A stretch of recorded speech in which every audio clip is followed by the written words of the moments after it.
I know, very nice. We'd like you to give some closing statements, just a few words. Wow. To the students. Who's going to go first? Who goes first? Who went first? I went first. Why don't you go first? Okay. I didn't prepare a closing statement, so this is just, I'm going to just wing it.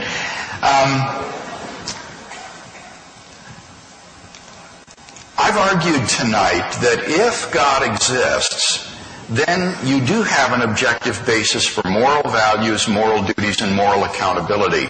And I don't think that that's ever been disputed tonight. The debate has been more about whether naturalism can give you these things.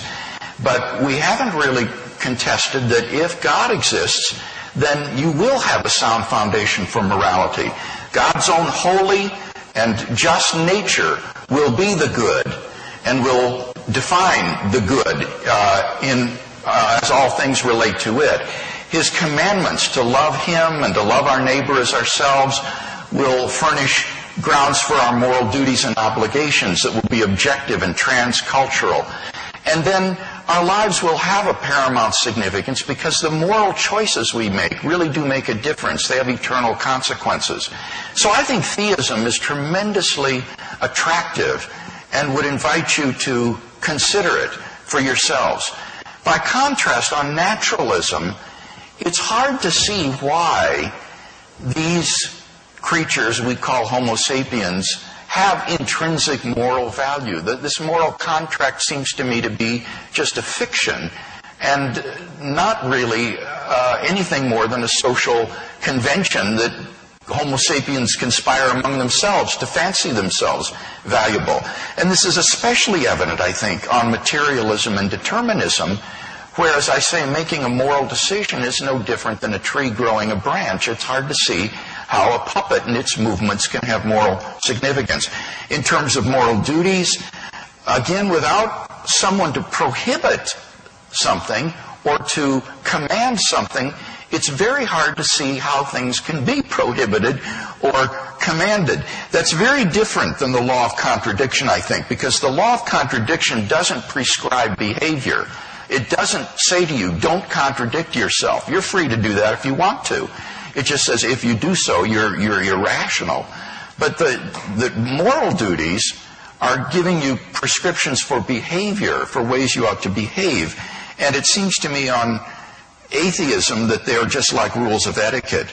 And then finally, moral accountability. I've already talked about that it's hard to see why we should always adopt the moral point of view rather than just act in our own self-interest on atheism, since it really doesn't make any difference in the long run. So I would just invite you as students to think deeply about whether or not theism isn't the better foundation for building your own moral life and a career that lies ahead of you.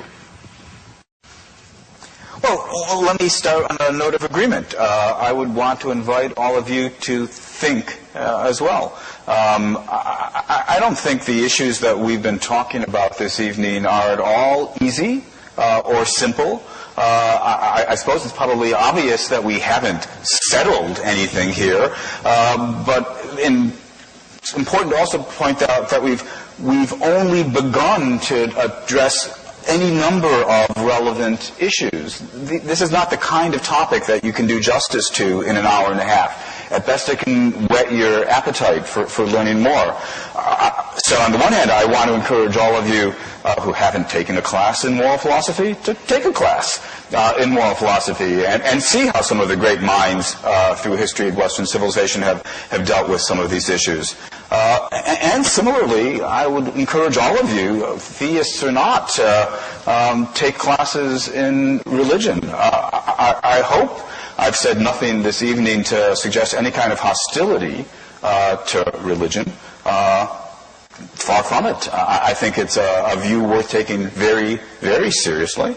Though I happen to believe that theistic beliefs don't play any essential role in grounding morality. Now, I sketched a view according to which there is morality, it's an objective fact in as robust a sense as it seems to me one might like. that morality is real and genuine, and I tried to lay out at least the rough outline of how that view might go.